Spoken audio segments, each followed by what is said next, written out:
the idea he did. Yeah. Yeah, I mean, so there is actually an ancient Christian heresy. It's called Apollinarianism. Yeah. So this was in the 4th century, 300. So after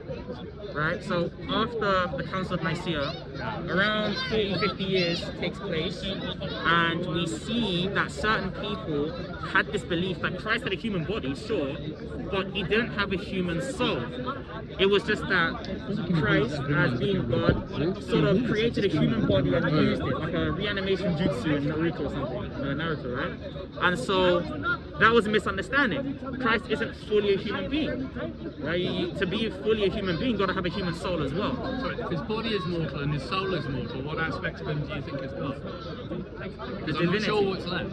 I mean, the one you got a body and you got a soul. Yeah, so the one person of Christ, right, is a divine person. So that divine person created a human body, created a human soul, and then united himself to those two things. So he was already divine before he became a Christ human. is sort of like a supernatural entity that floats above a body and a human soul. No, he doesn't float above it. Well, he's not in it, therefore he's outside. Yes. Well, sure, he's locally outside it, the same way God is locally outside of I Christ. don't mean literally above, I mean he's either intrinsic or extrinsic, yeah?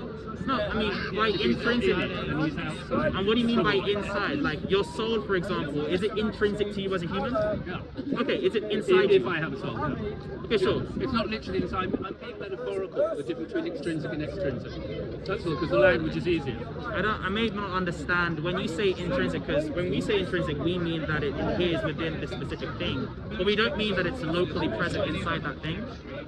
That's a very subtle distinction. Okay, I know what you mean. It's an intrinsic property of a thing. Yeah, if by what you mean without is being a physical attribute. yeah, if by what you mean that the soul of Christ, like the hypostasis of Christ, you know, the person of Christ, wasn't inside the humanity, everyone will be fine with saying that, but he's united to it, the same way that our souls, for Christians, are united to our bodies, yet our soul, if you cut my arm off, my soul's not going to leak out of my arm, right? It's not in there. It's united to it, sure, but it's not in there. That's why we speak of a hypostatic union. It's a property of Yeah, rather than a hypostatic. one aspect of it is intrinsic, for example, if you cut off my hand, Yeah. I'm still me, as you say. I guess so. If you cut off my head, I think actually seeing that is a really good idea. Yeah. So If you cut off my head, I think I cease to be me. So there are bits of me which are more essential and entangled with my identity than others. I see. Particularly my brain. Because you're a physicalist, right? Well, do you believe that there's anything outside of the material world? Possible, but the whole question may have been misconstrued in the first place. It might simply be not asking the right question. Maybe. Is there a problem? Is there? Framing the question once you get the right answer. So is there a problem with my question? I didn't hear your question. I heard you talking. I said quite eloquent. Oh, my question was: is there anything? Is there anything?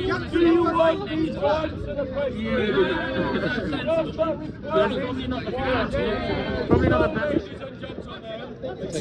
This is the new approach. Yeah. That's what they be doing. This is what, fam. I'm gonna break down theology in Hyde Park in 5 minutes. Like the how you know that how to basic guy when he just dashes eggs at the thing. Okay, so in the 4th century, okay. So in the 4th century, there was a heresy known as Apollinarianism. We have the one person that is Christ. We're just going to call him C. That one person was said to be fully human and fully God, right? This is very easy. He was fully human and he was fully God. Now, in order for you to be a human being, as you would assume, you would need to have a body and you would need to have a soul and everything that comes with that. And in order to be God, you just need to have the divine nature, okay? You need to have the essence of God. That's all you need. Now, here is the problem. There were people in the 300s that said that Christ didn't have a human soul. And the way he concluded this, which is what a lot of people that are mistaken today do, is they equate the term soul and spirit. So they say that the term soul and the term spirit mean the exact same thing. Okay? What they don't take into account is that sometimes the word spirit can mean other things. I'll give you an example. You guys have all heard it. You know, God is a spirit, and those that worship God must worship God in spirit and in truth.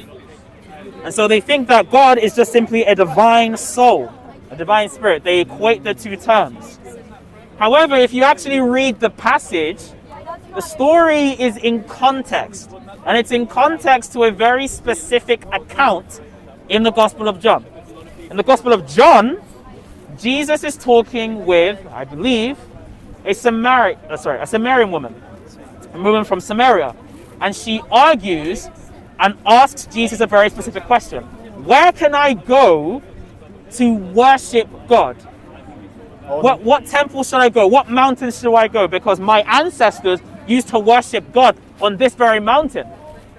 And so Jesus says, listen, a time is coming where it doesn't really matter where you go, because God is a spirit, i.e.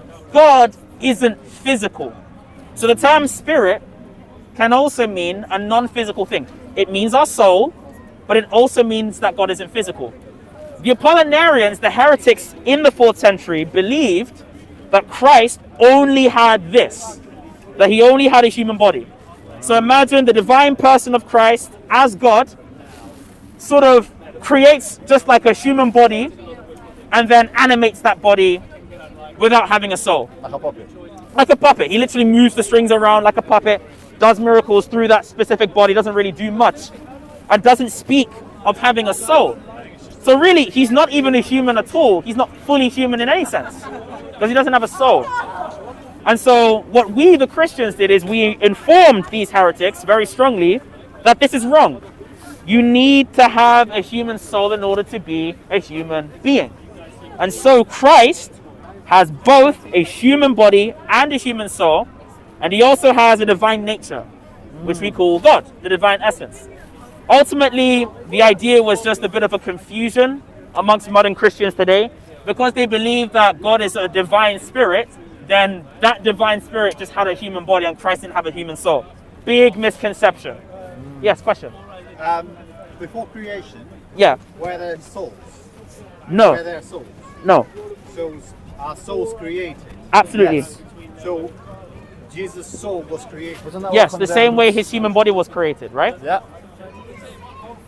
I don't understand the souls like that. Anyway. So you believe that the souls existed. No, I believe our souls are created. Yeah. But I believe Jesus' soul is eternal. Jesus' soul. No. So let me ask you a question. Does God have a soul?